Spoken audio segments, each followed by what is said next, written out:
ഈ ഒരു മത്സരം മികച്ച മത്സരമായിരിക്കും എന്ന് നമ്മൾ ഓൾറെഡി പറഞ്ഞതാണ്. അത് അതേപോലെ തന്നെ രണ്ട് മികച്ച ടീമുകളാണ് റൗണ്ട് ഓഫ് 32 ഏറ്റുമുട്ടിയത്. ഫിഫ റാങ്കിങ്ങിൽ തന്നെ 7ാം സ്ഥാനത്തുള്ള മൊറോക്കോയും 8ാം സ്ഥാനത്തുള്ള നെതർലൻഡ്സും അവർ നിരാശപ്പെടുത്തിയില്ല. ഏറ്റവും ബെസ്റ്റ് മത്സരം നമുക്ക് കാണാൻ പറ്റി. ഈ വേൾഡ് കപ്പിലെ നിലവിലെ ഏറ്റവും ബെസ്റ്റ് മത്സരം ഈ മത്സരമായിരുന്നു.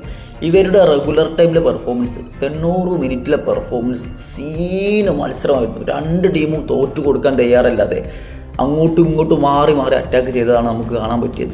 ഇതിൽ നെതർലൻഡ്സിൻ്റെ അറ്റാക്ക് കുറച്ച് സ്ലോ ആയിരുന്നു. സ്ലോ ബിൽഡപ്പിലുള്ള അറ്റാക്ക് ആയിരുന്നെങ്കിൽ മൊറോക്കോയുടെ അറ്റാക്ക് സ്പീഡി അറ്റാക്ക് ആയിരുന്നു. പെട്ടെന്നാണ് മൊറോക്കോ അറ്റാക്ക് നടത്തുന്നതും അത് വേഗം ഷോട്ട്സ് ആക്കി ടാർഗറ്റാക്കി മാറ്റുന്നതും.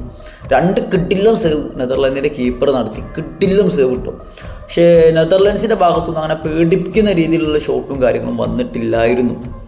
ഓക്കെ, പിന്നെ നമ്മൾ 2 റെക്കോർഡുകൾ പറഞ്ഞിട്ടുണ്ടായിരുന്നു ഇവരുടെ മത്സരത്തെ പ്രധാനമാക്കുന്ന, ഇമ്പോർട്ടൻ്റ് ആക്കുന്ന റെക്കോർഡുകൾ. അതായത് മൊറോക്കോ അവസാനത്തെ 47 മത്സരത്തിൽ ഒരൊറ്റ മത്സരമാണ് തോറ്റത്. മൊറോക്കോയെ എളുപ്പം തോൽപ്പിക്കാൻ പറ്റില്ല എന്ന്. ഇന്നത്തെ മത്സരവും മൊറോക്കോ തോറ്റില്ല. നെതർലൻഡ്സിൻ്റെ റെക്കോർഡ് നമ്മൾ പറഞ്ഞത് 90 മിനിറ്റിൽ നെതർലൻഡ്സിനെ 20 വർഷമായിട്ട് വേൾഡ് കപ്പിൽ ഒരു ടീമും തോൽപ്പിച്ചിട്ടില്ല. ആ റെക്കോർഡും ഇന്ന് പരാജയപ്പെട്ടില്ല, ബ്രേക്ക് ചെയ്യാൻ കഴിഞ്ഞിട്ടില്ല. രണ്ട് ടീം അത് കട്ടക്ക് നിലനിർത്തി. പക്ഷേ സങ്കടമായത് 90 മിനിറ്റ് കഴിഞ്ഞപ്പോൾ എക്സ്ട്രാ ടൈം ഉണ്ടല്ലോ 30 മിനിറ്റ്.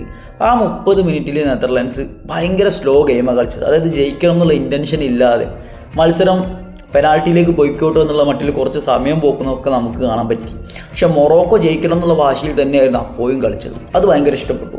പിന്നെ മത്സരം 1-0 നെതർലൻഡ്സ് ലീഡ് ചെയ്തു. അവസാന നിമിഷമായി മൊറോക്കോ, എന്നിട്ട് മൊറോക്കോ ആരാധകർ പ്രതീക്ഷയിലാണ്, പ്രാർത്ഥനയിലായിരുന്നു. മൊറോക്കോ പ്ലേയേഴ്സ് അറ്റാക്ക് ചെയ്തുകൊണ്ടേയിരുന്നു. അവസാനം 90 മിനിറ്റും കഴിഞ്ഞിട്ട് ഒരു ഹെഡറിലൂടെയാണ് അവർ ആ സമനില ഗോൾ നേടിയത്. ഭയങ്കര ആവേശമുള്ള മത്സരം തന്നെയായിരുന്നു. പിന്നെ നെതർലൻഡ്സ് എന്തിനാണ് പെനാൾട്ടിക്ക് വേണ്ടി കളിച്ചതെന്ന് എനിക്ക് മനസ്സിലായിട്ടില്ല. അവസാനം അവർ നമ്മളെന്നോട്ട് സ്റ്റാർട്ട് പറഞ്ഞല്ലോ 90 മിനിറ്റ് നെതർലൻഡ്സ് തോറ്റിട്ട് പോലും ഇല്ലാന്ന്. അതായത് ഒന്നെങ്കിൽ എക്സ്ട്രാ ടൈമിൽ ഗോൾ വാങ്ങി തോക്കും, അല്ലെങ്കിൽ പെനാൾട്ടിയിൽ തോക്കും. അവസാനം ഇപ്പോൾ 3 വേൾഡ് കപ്പിലായി അവർ പെനാൾട്ടിയിൽ പുറത്താകുന്നു. പിന്നെ എന്തിനാണ് അവർ പെനാൾട്ടിക്ക് വേണ്ടി കളിച്ചതെന്നുള്ള മനസ്സിലായില്ല കേട്ടോ. എന്തായാലും ബെസ്റ്റ് ടീം തന്നെയാണ് മുന്നോട്ട് കയറിയത്. കളി ഇനിയും ശക്തമാകും.